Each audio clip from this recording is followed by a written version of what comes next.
Muito boa tarde, sejam então bem-vindos a mais um especial Eleições, espaço onde temos vindo a dar a conhecer aquelas que são as diferentes candidaturas pelo Círculo Eleitoral de Santarém.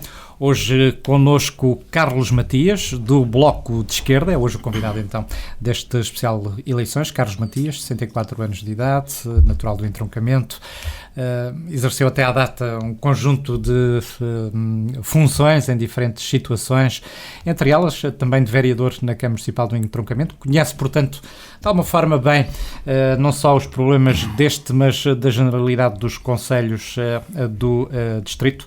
Está aí, de facto, uma das razões que o levam a candidatar-se, digamos assim, a este ato eleitoral? Bom, de facto, eu penso que o percurso profissional e político e até pessoal que tive ao longo destes anos terá levado muitos camaradas meus do Bloco de Esquerda a propor-me que encabeçasse a lista do Bloco de Esquerda por Santarém. Eu fui professor em Alcadena e no entroncamento durante vários anos. Pertencia à direção do Distrital do Sindicato dos Professores, fui delegado sindical. Como militar estive no MFA, antes disso tudo. Posteriormente comecei a trabalhar em telecomunicações, na altura CTT Telecomunicações. Trabalhei aqui a partir de Torres Novas e costumo dizer que conheço a palmo todo o Médio Tejo e a sua realidade. Depois fui trabalhar para Santarém, fez-me conhecer toda a parte da Lesíria do Tejo, portanto da parte das telecomunicações, das atividades, entretanto como atividade política a nível de direção distrital, primeiro da UDP, depois do Bloco de Esquerda de que sou fundador. Enfim, há um percurso de vida, quer profissional, quer político, que pelas mais diversas razões me levam a conhecer de facto muito bem o distrito de Santarém. Particularmente o Médio Tejo, porque sou vereador da Câmara Municipal de Entroncamento desde há cerca de 7 anos para cá, e também pertencia à comunidade intermunicipal, à Assembleia da Comunidade Intermunicipal. Portanto, por tudo isto, e enfim, é o percurso que é, nem bom nem mau, mas é o percurso que é, leva-me de facto, por estas razões, a conhecer muito bem todo o distrito de Santarém.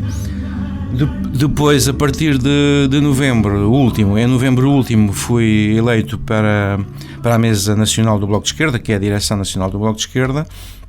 Enfim, é um outro nível de responsabilidades políticas que os meus camaradas quiseram confiar-me e, portanto, tudo isto terá levado a que me tenham proposto a encabeçar a lista por Santarém.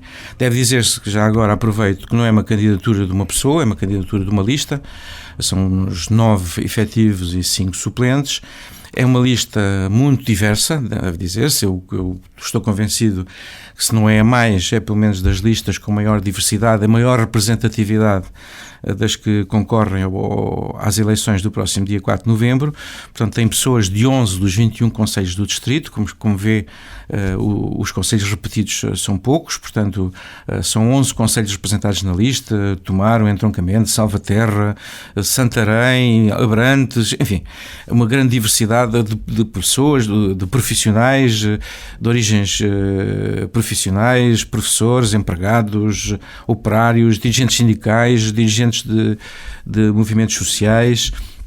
Enfim, do ponto de vista profissional, uma grande diversidade. Do ponto de vista das experiências que integram a lista, uma grande diversidade. E, portanto, 7 mulheres e 7 homens, temos paridade total, portanto, 50% de homens e 50% de mulheres. Portanto, mais jovens, mais velhos, portanto, é uma lista de facto muito diversa e, portanto, é esta lista de que eu sou o cabeça de lista. E, portanto, e apenas isso, e aqui o apenas, pela visibilidade que dá, obviamente, é com muitas aspas, porque me torna mais visível, mas, de facto, queria sublinhar que sou a parte mais visível de uma equipa muito empenhada e muito envolvida, primeiro em construir o programa e neste momento em fazer uma campanha muito ativa em todo o distrito de Santarém. Estamos em plena campanha, embora, digamos, esta ronda pelo distrito já tenha começado há algum tempo. De facto, são inúmeros os temas que marcam esta campanha, desde logo a questão do emprego, que é uma questão muito cara ao Bloco de Esquerda, não é?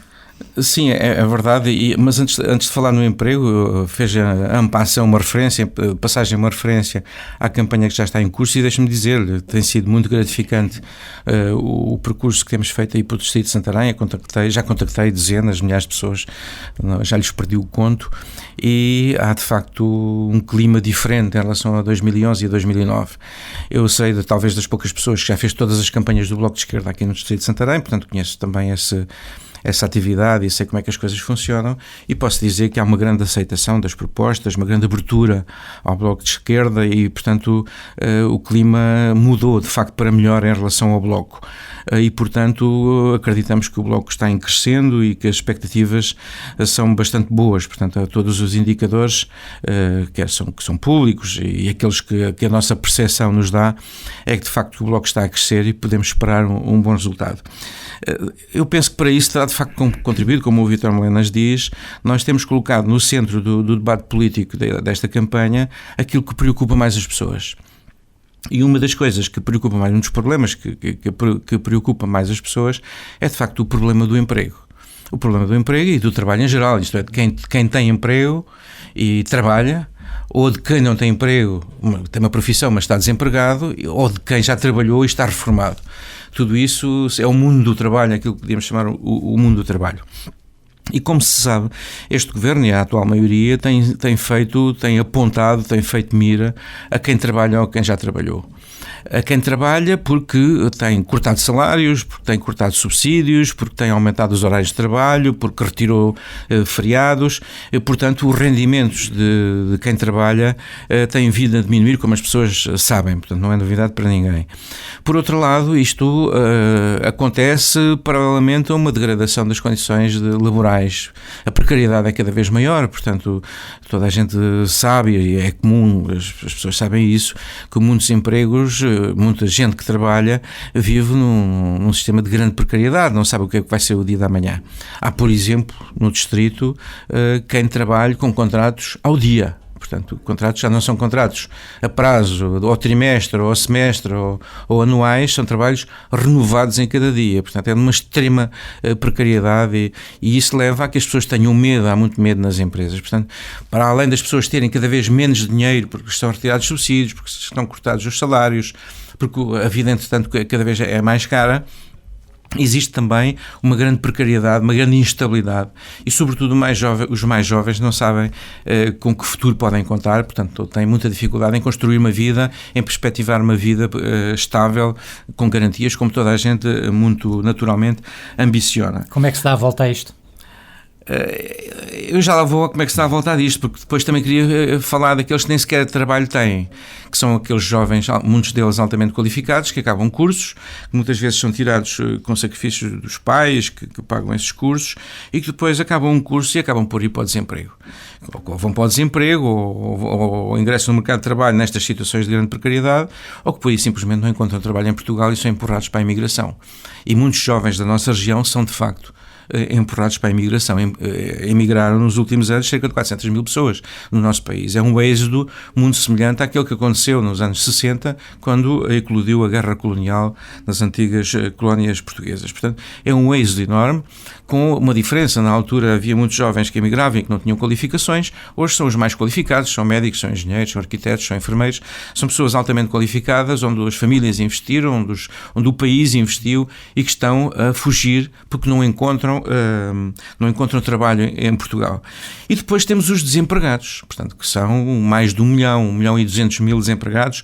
Os números não são muito precisos porque as estatísticas são sempre muito baralhadas, mas certo é que são seguramente mais de 1 milhão, se contarmos, enfim, todas para além dos empregados registados nos serviços de emprego, todas as inúmeras situações de falso emprego que por aí pululam, e aqueles que são os empregados que já nem registados são, que já descreram, já desanimaram, já nem procuram trabalho porque sabem que não encontram trabalho de forma nenhuma. Portanto, se é mais de 1 milhão, 1 milhão e 200 mil, há quem fala até, a CGTP até fala de 1 milhão e 500 mil.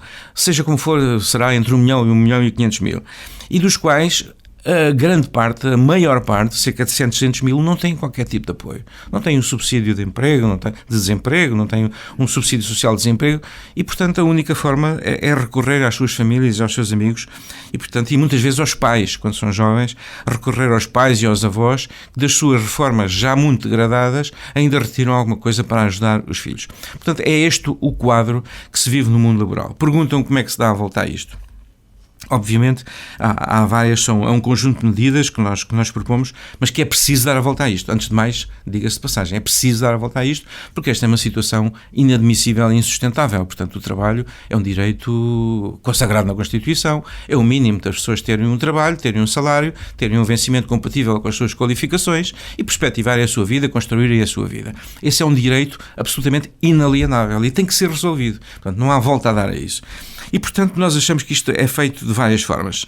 Uma é havendo mais investimento nas empresas e, por exemplo, nós aí defendemos que deve haver uma parte do crédito bancário, os bancos devem ser obrigados, forçados, se quer a forçados a atribuírem crédito às empresas. Toda a gente sabe que quem quer, enfim, pequenos empresários, querem fazer uma pequena empresa, querem construir uma fábrica pequena, um comércio, têm grandes dificuldades de acesso ao crédito.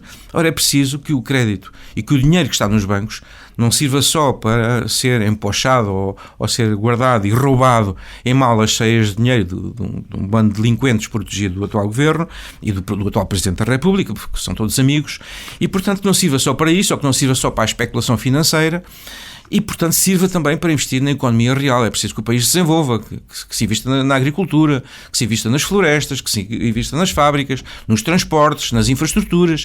Portanto, é preciso que se invista naquilo que efetivamente cria riqueza e não na especulação financeira. E, portanto, é preciso que isso seja feito, que os bancos sejam obrigados a canalizar dinheiro para aí.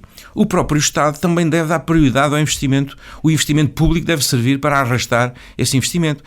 Isto é, os serviços públicos, tem que haver qualificação dos serviços públicos, tem que haver investimento em serviços públicos, tem que haver médicos de família, tem que haver escolas, tem que haver segurança social, tudo isso tem que ser garantido também. Portanto, isso é um outro aspecto da questão. E, por outro, tem que haver medidas políticas de proteção do emprego. Por exemplo, ninguém compreende que para criar emprego se tenha que facilitar o desemprego. Porque isso é aquilo, por exemplo, para não ir mais longe, que é o Partido Socialista está a propor. O Partido Socialista está a propor aquilo que chama de despedimento conciliatório, que é facilitar os despedimentos. Praticamente, o despedimento passa a ser fácil, extremamente facilitado, quando toda a gente já sabe que hoje é fácil despedir em Portugal. E o Partido Socialista diz que com isso vai criar 209 mil postos de trabalho. Ninguém percebe como é que, a facilitar o despedimento, se vão criar 209 mil postos de trabalho. Portanto, o que há aqui a fazer é proteger o trabalhador, proteger o trabalho. A cada posto de trabalho efetivo tem que corresponder um contrato de trabalho. Um contrato de trabalho com direitos, em que as pessoas tenham o seu salário garantido, tenham o seu contrato garantido, tenham os seus subsídios, tenham um horário de trabalho, etc, etc. Portanto, tem que haver proteção ao trabalho. E tem que ser dificultados os despedimentos e não facilitados os despedimentos. Aquilo que o então Ministro Vieira da Silva e hoje candidato do Partido Socialista fez, que foi criar um conjunto de mecanismos administrativos que facilitam os despedimentos, é exatamente o caminho que deve ser invertido e que nós nos propomos revogar. Portanto, nós propomos, na área do trabalho, um conjunto de medidas de proteção a quem trabalha, de proteção ao trabalhador, de garantias a quem trabalha e de garantias, de facto, ao trabalhador e ao seu futuro. Portanto, há aqui um conjunto de medidas políticas na área do trabalho que têm que ser levadas para a frente e que nós nos propomos levar para a frente. Por exemplo, também o combate à precariedade laboral. Não pode haver esta pouca vergonha que é pessoas que se sabe perfeitamente, postos de trabalho que são permanentes nas empresas e que são transformadas em contrato precário. Dos empreiteiros, dos subempreiteiros, enfim, das inúmeras formas de trabalho irregular que são uma autêntica lei da selva para quem trabalha e um autêntico maná para as empresas de trabalho temporário e para quem vive, de facto, da sobreexploração de uma infinidade de trabalhadores. Referiu aí o caso da necessidade de ser injetado dinheiro, forçado Sim. ou não, na economia para que de facto as empresas apareçam e sejam criadoras de emprego. Vem aí, por exemplo, também, espera-se, milhões de euros dos fundos comunitários. Este é um processo que também de alguma forma pode vir a ser incentivador da criação de emprego, deve ser incentivador da criação de emprego. Como é que vê a gestão deste aspecto com o novo quadro comunitário? Bem, o que se sabe sobre o quadro comunitário ainda é muito pouco e, portanto, o anúncio de milhões deixa-nos sempre de pé atrás, porque nós já ouvimos muitos anúncios de milhões, porque depois não são milhões, são milhares, e depois não são milhares, são centenas, e depois tem que haver com participações difíceis, por exemplo, da parte das autarquias. Por exemplo, o que se sabe é que os dinheiros que vêm para as autarquias que têm que ser comparticipados depois pelas próprias autarquias, ao mínimo 15%, são muito inferiores àqueles que vieram no anterior quadro comunitário de apoio. É uma ridicularia, não tenho neste momento os números aqui presentes, mas é muito menos, não sei se 1/10 ou coisa no género, dos dinheiros que vieram para as autarquias. Portanto, esses milhões ainda vamos vê-los. E, portanto, isto é como os milhões da lotaria. Portanto, são sempre muitos milhões, mas nós vemos sempre muito pouco. Alguém os levará. Isso, vamos ver como é que eles vêm. O que nós achamos que é importante para que, de facto, haja dinheiro para a economia é uma medida que nós temos vindo desde sempre a defender, que é a reestruturação da dívida. Isso é fundamental. A dívida externa, é um poço sem fundo. É um poço sem fundo. Portanto, o país, os portugueses, as portuguesas, os trabalhadores começaram há 4 anos, em 2011, e até antes, porque já vem dos governos do Partido Socialista, provavelmente alguns ainda se lembrarão dos famosos PEC 1, PEC 2, PEC 3, PEC 4, em que a austeridade ia sempre sendo agravada e que inclusive as empresas começaram a ser privatizadas, ainda com o Partido Socialista. Depois o PSD, para combater essa austeridade que dizia, aliás, o Passos Coelho dizia que não ia nada cortar 13º mês, subsídios de férias, era o que faltava, aumentar impostos, nem pensar, mas viu-se que de facto foi publicidade enganosa, porque a seguir continuou a cortar. E, portanto, daí para cá sucederam-se os sacrifícios. Os portugueses tiveram, enfim, esta degradação das suas condições, os rendimentos dos trabalhadores perderam 10, 20, 30%, em alguns casos, dos seus rendimentos. E, apesar disso, a dívida externa, que em 2011 era 96% do produto interno bruto, depois de se lançarem todos estes milhões tirados aos bolsos dos portugueses e das portuguesas para pagar a dívida, veja-se bem, já não é 96% do produto interno bruto, em vez de ter sido reduzida, aumentou para 130% do produto interno bruto. Portanto, hoje os portugueses e as portuguesas estão mais pobres, ganham menos, têm piores serviços públicos, têm menos saúde, têm escolas mais degradadas, têm menos dinheiro no bolso e ainda devem mais. Portanto, este é um caminho que não faz sentido nenhum. E, portanto, é preciso cortá-lo de uma vez por todas, é preciso reestruturar a dívida externa, precisamente para que libertar recursos para investir onde ele faz falta, nos serviços públicos, na produção, para criar emprego, para que as pessoas tenham um médico, enfim, para que tenham um conjunto. E, portanto, nós temos um conjunto de propostas relativo a isto, mas é fundamental haver uma reestruturação da dívida. Dizendo-nos assim, mas isso é muito difícil, porque eles não vão querer. Obviamente, admirar-nos-ia que à cabeça dissessem que queriam. Isto é a mesma coisa, numa negociação, à partida, todos extremam as suas posições. Agora, nós temos que ter um ponto de partida. Se à partida, Portugal, os portugueses, o governo português, se limita a dizer que nós ainda temos que fazer mais sacrifícios do que aqueles que nos impõem, que foi aquilo que Passos Coelho veio dizer, nós ainda queremos ir além da Troika. A Troika impôs um conjunto de condições gravosas e nós ainda queremos ir além disso porque somos pessoas honradas e em nome dessa honradez tirou-se aos reformados, por exemplo. Deixe-me contar-lhe um caso. Eu estive um dia destes no lar ferroviário, no entroncamento, onde está uma senhora que tem 200 euros de reforma. E está lá. Está lá porque tinha um complemento solidário para idosos. E, portanto, com o complemento solidário para idosos e com a sua reforma, conseguia pagar a mensalidade. 200 euros por mês. Essa senhora não tem família. Morreu toda a família. Não tem família cá. Agora, como a instituição é apoiada pelo Estado, a senhora não vai receber o complemento solidário para idosos. E, portanto, tem unicamente 200 euros. E com 200 euros não pode pagar a mensalidade para estar no lar. E, portanto, o lar não pode tê-la lá e ela não tem para onde ir. Diga-me se isto é vida para alguém ou se isto é futuro para alguém.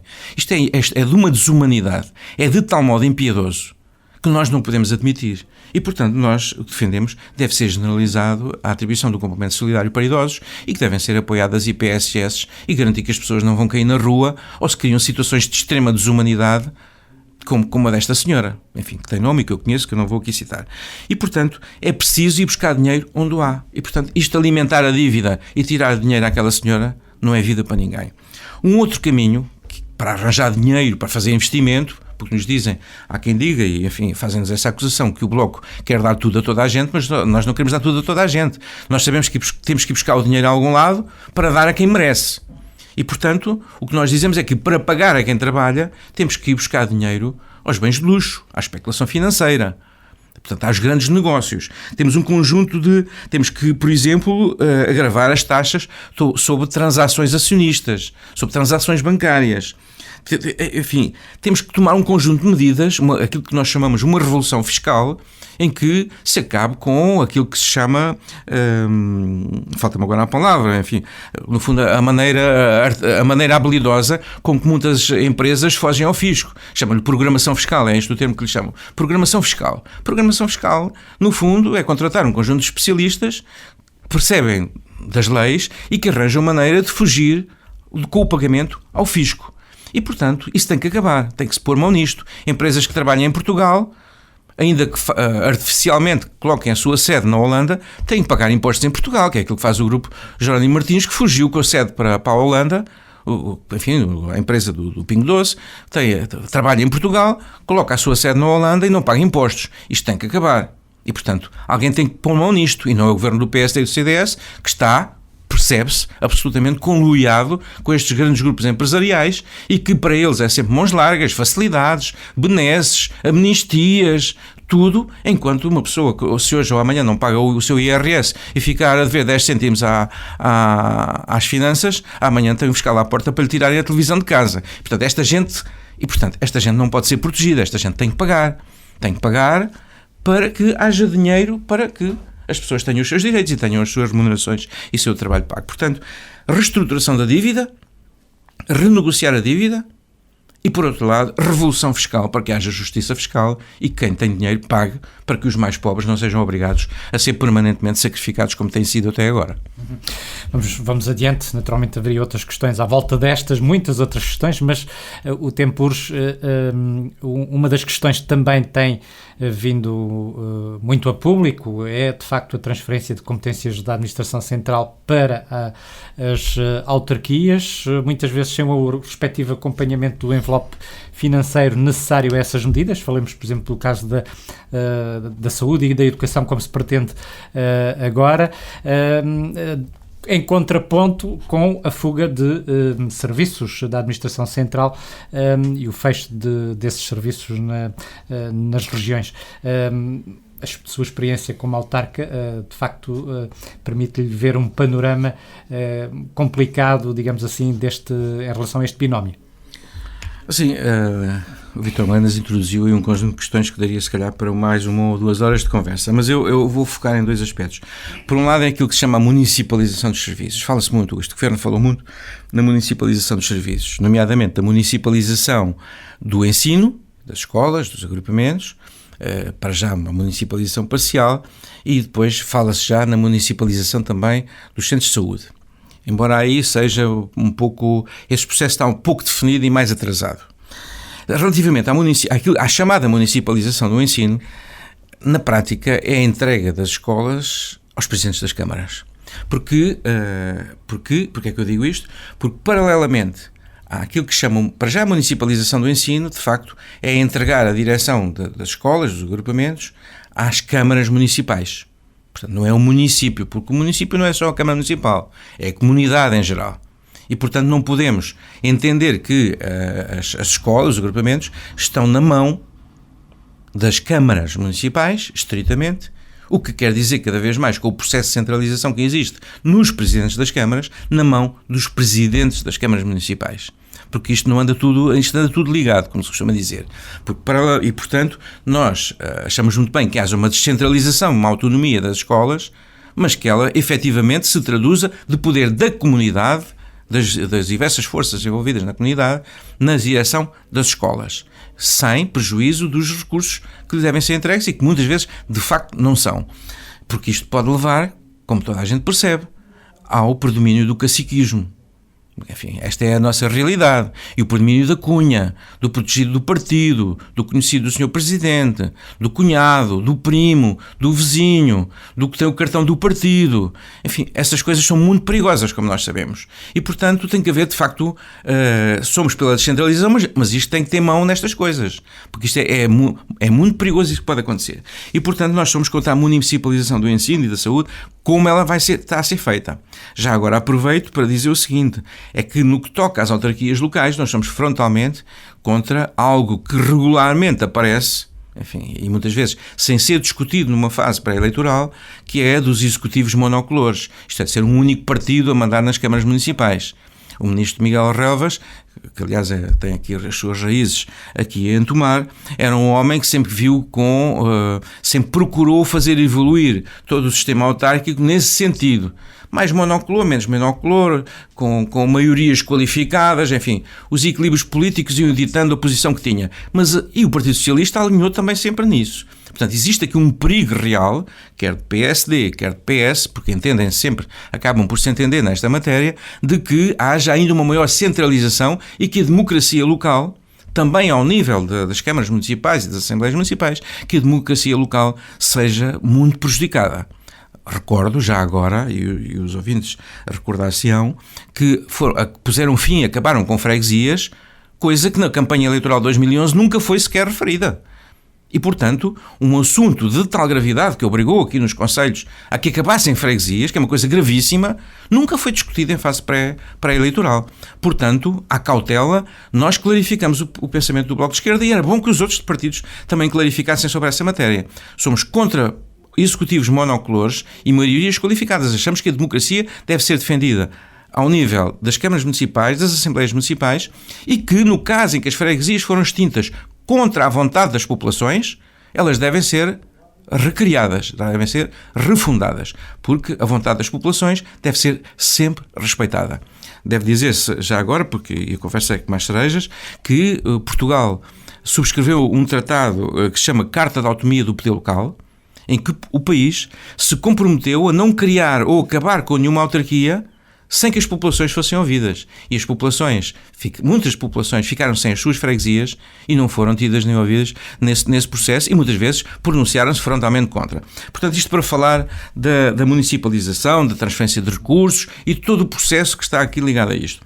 Um outro aspecto que falou foi sobre a retirada de serviços públicos, E Tomar e toda esta zona norte do distrito de Santarém é bem o exemplo da regressão que existe na oferta de serviços públicos, por exemplo, no caso da saúde.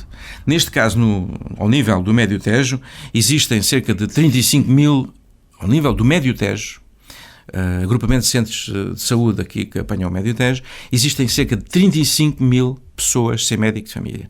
35 mil pessoas sem médico de família. Lembra-se qual era o compromisso deste governo quando entrou em 2011? Era chegar ao fim da legislatura e não haver um português ou portuguesa sem médico de família. Há 35 mil razões para mostrar o fracasso do governo, aqui no Médio Tejo. No distrito de Santarém, são 80 mil razões para o fracasso do governo, porque são 80 mil pessoas que no distrito de Santarém ainda não têm médico de família. Portanto, o governo fracassou em toda a linha na resolução deste problema, que é um problema gravíssimo, ao nível dos cuidados de saúde primários. Centros de saúde, médicos de família, portanto, e não é o recurso a formas precárias de contratação de empresas, de médicos cubanos, costarricanos ou de outras origens quaisquer, com todo o respeito que temos pelas pessoas, mas o que nós precisamos de facto é médicos de família estáveis, que conheçam bem as famílias a que assistem e que possam garantir continuidade no trabalho e um trabalho ao longo do tempo, porque é essa a essência do médico de família. E aquilo que existe é falta de médicos de família que são, enfim, vão perdoar-me o plebeísmo, desenrascados com situações precárias que no fundo não são resolver o problema. Depois há um outro aspecto, que são os cuidados hospitalares. Tem a ver com a concentração hospitalar. Todos sabemos o que é que foi a concentração e constituição do Centro Hospitalar do Médio Tejo, com a integração numa mesma entidade, Centro Hospitalar do Médio Tejo, dos hospitais distritais de Torres Novas, de Tomar e de Abrantes. Na altura, o Bloco de Esquerda alertou que isto ia prejudicar as populações. Inclusive, colocámos como condição que o sítio onde fosse centralizado a maior parte dos serviços, que neste caso foi em Abrantes, houvesse transportes garantidos para que as pessoas pudessem deslocar facilmente de um local para o outro. Ora, hoje nós percebemos o que é que isso significou aqui em Tomar. Foi retirada de valências, ponto 1, há menos oferta e menos assistência hospitalar aqui na zona de Tomar, e não estamos a falar só da cidade de Tomar, existem aldeias periféricas, as zonas bastante distantes da sede do Conselho, existem zonas do Conselho de Orém, zonas bastante distantes em que as pessoas não têm transporte público para vir para o hospital. Já seria difícil virem ao Hospital de Tomar, muito mais difícil é deslocarem-se para o Hospital de Abrantes. Depois acontece outra coisa, que é uma coisa absolutamente impensável, mas que se calhar são experiências que muitos de quem nos estão a ouvir, sobretudo os mais idosos, já viveram, que é as pessoas entram aqui no Hospital de Tomar, é a porta de entrada, são levadas para o Hospital de Abrantes, é-lhes dada alta às 4 da manhã ou às 5 da manhã, são colocados à porta. Portanto, estas situações, eu conheço estas situações. E, portanto, isto é inadmissível. E, portanto, o que tem que haver é proximidade de recursos, de valências, oferta próxima dos serviços. É por isso que nós defendemos que tem que haver um reforço daquilo que nós chamamos de urgências básicas. Não nos opomos a que haja uma urgência mais apetrechada, médica cirúrgica, em Abrantes ou em Tomar, seja lá onde for, mais centralizada, mas tem que haver mais capacidade de resposta próxima das populações, para que não aconteçam estas circunstâncias absolutamente graves para pessoas idosas, debilitadas, doentes, que são dada alta em Abrantes às 4 ou 5 da manhã, como casos que eu conheço e que me foram reportados, e que depois têm que estar a pedir à família ou não sabem muito bem, muitas vezes as pessoas até estão perturbadas e em dificuldade, não têm no momento em condições de resolver o seu problema, situações verdadeiramente dramáticas. Portanto, urgências básicas, bem apetrechadas, perto das populações, para que haja uma boa oferta de cuidados hospitalares, que de facto não há. E por isso mesmo, além de defendermos que haja mais urgências básicas apetrechadas, somos contra mais uma concentração que se chegou a aventar nos últimos tempos, que depois sorrateiramente foi retirada essa proposta, que era de haver uma nova fusão. Era agora agregar o Centro Hospitalar do Médio Tejo, ou seja, Torres Novas, Tomar, Abrantes, fundir tudo numa única entidade com Santarém. Portanto, as pessoas seriam colocadas à porta dos serviços, não já em Abrantes, mas à porta do Hospital de Santarém, uma pessoa que viesse aqui de um concelho ou de uma freguesia, aqui do concelho de Ferreira de Zeza ou de outro sítio qualquer. E como é que as pessoas vão visitar os seus familiares, como é que os assistem? Portanto, isto não pode ser. Nós rejeitamos frontalmente a constituição desse hipotético, putativo centro hospitalar do Ribatejo, agregando tudo numa única entidade, porque isso já todos percebemos, pelo exemplo de Tomar e pelo exemplo de Torres Novas, que seria mais uma regressão na oferta e na disponibilidade de serviços hospitalares. Portanto, pelos vistos, como se diz em bom português, por agora a maioria PSD-CDS meteu a viola no saco, mas não quer dizer que não volte a tirar lá a seguir às eleições, porque todos já percebemos o que é que valem as promessas do PSD e do CDS, que é rigorosamente nada. Dizem uma coisa e fazem outra. E, portanto, à cautela, é melhor nós clarificarmos o nosso pensamento e dizemos que somos contra e estamos disponíveis para lutar contra isso, se essa viola voltar a sair do saco, como provavelmente vai sair se eles ganharem as eleições, esperemos que não. Outra das defesas, digamos, do Bloco é a fusão da Lesíria do Tejo com o Médio Tejo. Estas duas estruturas estão presentemente divididas em dois grupos, vá lá, de municípios, mas defende de facto esta fusão. Ainda bem que faz essa pergunta, porque não é exatamente isso que nós defendemos. O que nós defendemos é uma outra coisa.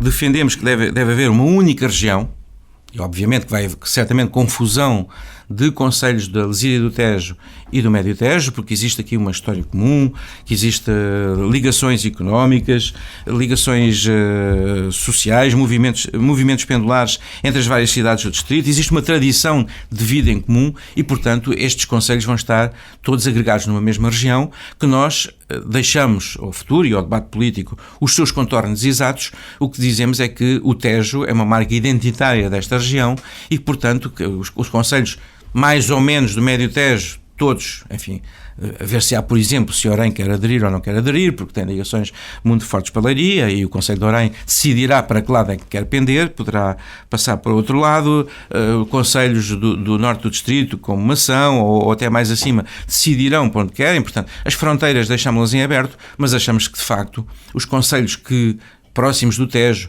a que genericamente podemos dizer Médio Tejo, Lesíria do Tejo, embora com algumas nuances, devem ficar de facto na mesma região, porque é isso que faz sentido do ponto de vista económico, do ponto de vista social, do ponto de vista da tradição, do conhecimento. Todos nós estamos perto e não faz sentido, por exemplo, o entroncamento pertencer a uma região e a Golgã que está ali a 7 km ou 5 km e com o qual há tantas ligações, não há ali uma fronteira entre aqueles concelhos, já pertencem a uma ou outra, portanto isso não faz sentido nenhum e portanto defendemos para o futuro, deve haver de facto uma única região, deixamos aberta a questão das fronteiras, mais cá há mais lá, mas uma única região em que estejamos todos novamente juntos, porque é isso que de facto faz sentido.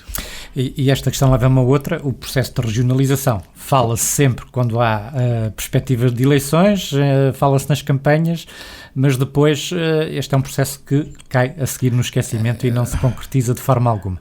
Fala ao Bloco de Esquerda, porque que eu saiba, o PSD e o CDS não fala disso coisíssima nenhuma.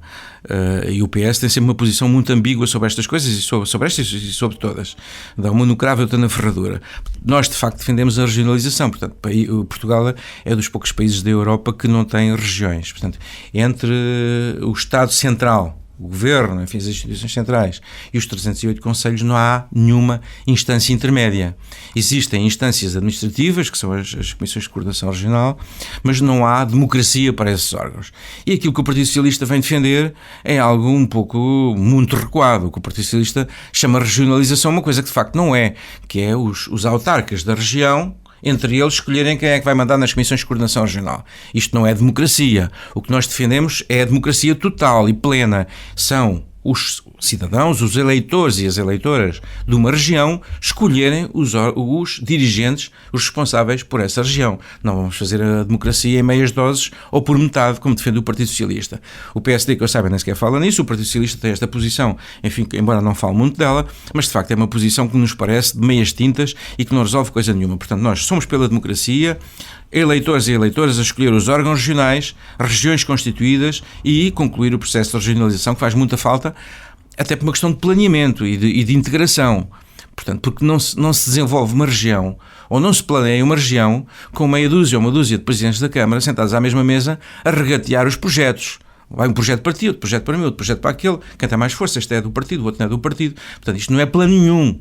Isto é regateio, é negócio, enfim, é um negócio da China. Portanto, isto não é nada. Em termos de planeamento, se nós queremos fazer planeamento a sério, se queremos desenvolvimento a sério, se queremos ideias para uma região, tem que haver responsáveis e programas políticos integrados para uma região. Não é uma guerra de presidentes de Câmara, cada um a disputar e a puxar a manta o melhor para o seu concelho. Portanto, isso não é regionalização. Por visto, é isso que o Partido Socialista quer fazer e, portanto, nós não concordamos com isso. Achamos que, de facto, se deve avançar para uma regionalização, uma estrutura ligeira, com certeza, que não envolva grandes gastos, certamente que sim, mas que que conclua este processo e que também, ao nível das regiões, haja democracia. É essa a nossa proposta. Como é que o Bloco vê, digamos, o processo de grandes investimentos do Estado no distrito que assistimos, de facto, a propostas para outras regiões do país, mas o Distrito de Santarém, que é um distrito central ao país, aparece aqui um bocado à margem, de facto, desses grandes investimentos. Estamos a lembrar, por exemplo, da ferrovia e outros setores fundamentais. O distrito, de facto, não é contemplado por parte da administração central com esses grandes investimentos. Sabe, é que este governo, aliás, como o do Partido Socialista, tem uma ideia de país que é esta. Desenvolve-se a Grande Lisboa e depois o desenvolvimento vem como no mata-borrão, a tinta vai por aí fora. E, portanto, desenvolve-se a Grande Lisboa e depois a periferia da Grande Lisboa e depois a coroa mais afastada de Lisboa. Para mal dos nossos pecados, Tomar, o Médio Tejo, é a coroa mais afastada da Grande Lisboa. E, portanto, a ideia que as luminárias que nos têm governado têm para o Médio Tejo, que aliás o antigo ministro Augusto Mateus, aqui em Tomar um dia, ele disse de uma forma liminar, é de que o Médio Tejo é o verde e o azul. É uma espécie de reserva dos índios, onde os cidadãos da Grande Lisboa vêm passear à barragem do Castelo de Bode, passam por aqui, comem bem em Tomar, vêm ao Convento de Cristo, passam aqui um fim de semana e regressam à civilização. E, portanto, ficamos aqui numa espécie de reserva de verde e azul para deleite de quem passa por aqui, está aqui um fim de semana e nós estamos aqui. Aliás, era muito curioso que o senhor,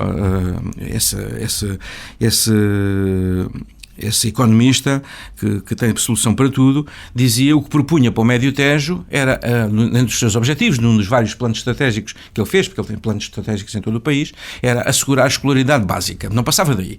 Portanto, o que convinha era aqui ter as pessoas aqui com a escolaridade básica para guiar os turistas, levá-los ao Castelo de Bode, servir-lhe umas boas refeições, ir aqui comer aos restaurantes de Tomar, comerem umas boas refeições. É a perspectiva que esta gente tem para esta região. E, portanto, logicamente, segundo esta lógica, não faz sentido fazer aqui grandes investimentos. A nossa lógica é outra. Tem que, de facto, haver grandes investimentos aqui em infraestruturas, porque nós não queremos ser reservas de índios aqui no Médio Tejo e não queremos ser reserva de turistas aqui em todo o distrito de Santarém. Queremos investimento nas fábricas, queremos escolas, queremos politécnicos, queremos locais de trabalho e queremos também vida, queremos cultura, queremos atividade cultural. Porque as pessoas aqui não são propriamente só empregados de mesa ou funcionários